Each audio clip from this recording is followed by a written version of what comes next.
শীতের সকালের এই স্নিগ্ধতা আর ছাদের তাজা সবজির গন্ধ, আহ! ভাবুন তো, প্রতিদিন ঘুম থেকে উঠে যদি নিজের হাতে ফলানো টাটকা সবজি রান্নাঘরে নিয়ে যেতে পারেন, তাহলে কেমন হয়? শহরের ইট পাথরের জীবনে এই ছোট্ট ছোট্ট আনন্দগুলোই তো আমাদের সতেজ রাখে। আজ আমরা আপনাদের নিয়ে যাব ছাদের এক ছোট্ট সবুজের সাম্রাজ্যে, যেখানে আমরা শিখব কিভাবে শীতকালে আপনার ছাদের টবগুলোকে সবুজে ভরে তুলতে পারেন। ছাদ কৃষি শুধু একটি শখ নয়, এটি একটি সুস্থ জীবনযাপনের মূল মন্ত্র। এর অনেক সুবিধা। প্রথমত, আপনি জানেন আপনার সবজিতে কোনো ক্ষতিকর রাসায়নিক নেই। দ্বিতীয়ত, বাগান করলে মানসিক চাপ কমায়, মনকে শান্ত রাখে। তৃতীয়ত, ছাদের তাপমাত্রা নিয়ন্ত্রণে এটি দারুণ কার্যকরী। আর শীতকাল শীতকাল তো সবজি চাষের জন্য শুনে পেশ সোহাগা, কারণ এই সময়ে আবহাওয়া থাকে ঠান্ডা ও আর্দ্র, যা বেশিরভাগ শীতকালীন সবজির জন্য আদর্শ। রোগবালয়ের উপদ্রবও কম থাকে। শীতকালে আমরা সাধারণত যে সবজিগুলো বেশি খাই তার বেশিরভাগই ছাদে খুব সহজে ফলানো যায়, যেমন ফুলকপি, বাঁধাকপি, ব্রোকলি, টমেটো, লাউ, শিম, মটরশুঁটি, পালং শাক, লাল শাক, ধনেপাতা, গাজর, মূলা, বিট, লেটুস, আরও কত কি। সম্মানিত উদ্যোক্তা, এবার আসি টপ নির্বাচনের কথায়। আমরা সঠিকভাবে জানব কোন কোন ফসলের জন্য কোন টপ প্রয়োজন। ইনশাল্লাহ আমরা আলাদা আলাদা দেখিয়ে দেব। সম্মানিত উদ্যোক্তা, আপনার কাছে শুধু একটি লাইক চাচ্ছি। আপনার একটি লাইক ভিডিও বানানোর জন্য মনকে সতেজ রাখবে। প্লিজ শুধু একটি লাইক দিয়ে দিন। আমার প্রিয় উদ্যোক্তা, এখন জানবো কোন ফসলের জন্য কোন টপ লাগবে।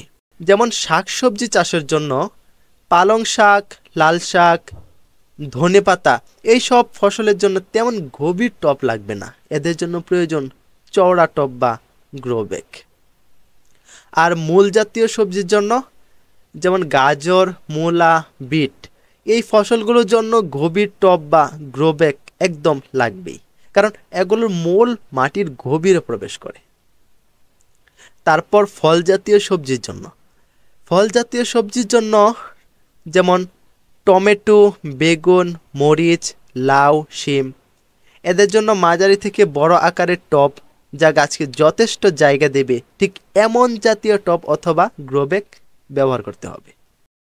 প্রিয় বন্ধু, আপনি প্লাস্টিকের টব, মাটির টব বা সিমেন্টের টব আপনার পছন্দ অনুযায়ী ব্যবহার করতে পারেন, তবে টবের নিচে পর্যাপ্ত নিষ্কাশন ছিদ্র থাকা আবশ্যিক। অতিরিক্ত পানি জমে গেলে গাছের শেকড় পচে যেতে পারে, তাই টবের নিচে একটি ছিদ্র খুবই প্রয়োজন। বাগান করার অন্যতম গুরুত্বপূর্ণ ধাপ হলো মাটি তৈরি। ঠিক আমরা সেটিই দেখাবো একেবারে প্র্যাকটিক্যালি। ঠিক আজকে আমরা শিখব কিভাবে মাটি তৈরি করব। হ্যাঁ, হয়তো আপনি টবে বা গ্রো ব্যাগে চাষ করতে পারেন অথবা ভূমিতে চাষ করতে পারেন। আপনি যেখানেই চাষ করেন, আপনার প্রয়োজন আদর্শভাবে মাটির মিশ্রণ তৈরি। আমরা আজকে শিখব কিভাবে আমরা আদর্শ মাটি তৈরি করতে পারি। আদর্শ মাটি তৈরি করে আমরা একটি টবে বা গ্রো ব্যাগে ভর্তি করে চারা রোপণ করতে পারবো। ঠিক আজকে আমরা দেখাচ্ছি আদর্শভাবে মাটি তৈরি। সেজন্য আমাদের প্রথমে প্রয়োজন মাটি। এখানে যে মাটিটা দেখতে পাচ্ছেন, এটা হলো দোআঁশ মাটি। আমরা এতটুকু মাটি নিয়েছি যেন একটি টব বা গ্রো ব্যাগ সুন্দর করে ভরা যায়। সেজন্য আমরা 50% মাটি নিয়েছি। তারপরে আমরা নিয়েছি 3 মাসের গোবর পচা জৈব সার। সেটি আমরা এই মাটির সাথে মিক্সড করব। তার আগে আমরা মাটি সুন্দর করে এভাবে ভেঙে নিই, জোর করে নিই। আপনারা দেখতেছেন আমরা সুন্দর করে মাটিটা এভাবে জোর করে নিয়েছি, এবং অপরিষ্কার কিছু থাকলে দেখা গেছে যে এখানে আছে মাটির চারা, কাঁচ, এগুলো আমরা এভাবে ফেলে দিব। এই দেখতেছেন এখানে আমরা 50% মাটির সাথে এখানে আমরা গোবর সার দিয়ে দিব 30%, তাহলে আমাদের হয়ে যাবে 80%। তো আমরা এখানে 80% মাটি প্রস্তুত করে ফেলেছি। তার সাথে আমরা এখন মিক্সড করব 10% কম্পোস্ট। আমরা 10% কম্পোস্ট সার মিক্স করব। হ্যাঁ, এই যে দেখতে পাচ্ছেন এটা হলো কম্পোস্ট সার। আপনারা বাজার থেকে এটি ক্রয় করে তারপরে এভাবে মিক্সড করে আদর্শ মাটি তৈরি করবেন। আমি এখানে 10% কম্পোস্ট নিব। এখানে যদি 80% প্রস্তুত হয়ে যায় তাহলে এখানে 10%, তাহলে আমাদের হয়ে গেল কত পার্সেন্ট? 90%। আমরা এভাবে দিয়ে দিব কম্পোস্ট। কম্পোস্ট সার দেওয়ার পরে আমরা তার সাথে 10% বালু মিক্সড করব। তাহলে আমাদের হয়ে গেল কত পার্সেন্ট? 100% মাটি তৈরি হয়ে গেল। আমরা ইতিমধ্যে তৈরি করে ফেলেছি একটি আদর্শ মাটি। এই মাটিতে আমরা এখন যে কোনো ফসল রোপণ করলে সুন্দরভাবে ইনশাল্লাহ হয়ে যাবে। সম্মানিত উদ্যোক্তা, তাহলে আপনি তো প্র্যাকটিক্যালি দেখলেন কিভাবে মাটি তৈরি করতে হবে। আমি যেভাবে আপনাদেরকে দেখিয়েছি ঠিক এভাবে যদি আপনারা মাটি তৈরি করেন তাহলে আপনার গাছকে দীর্ঘমেয়াদী পুষ্টি যোগাবে এবং গাছ খুব শক্তিশালী এবং সুন্দর থাকবে। মাটি প্রস্তুতের পর এবার পালা বীজ বা চারা রোপণের। অবশ্যই টবগুলোকে এমন জায়গায় রাখুন যেখানে দিনে অন্তত 5 থেকে 6 ঘন্টা সরাসরি সূর্যের আলো পায়। শীতকালীন সবজির জন্য রোদ খুবই জরুরি। হ্যাঁ, এখন আসেন দেখি বীজ কিভাবে রোপণ করবেন। ছোট্ট বীজ যেমন ধনেপাতা, পালং শাক, মূলা শাক সরাসরি টবের মাটিতে বুনে দিন।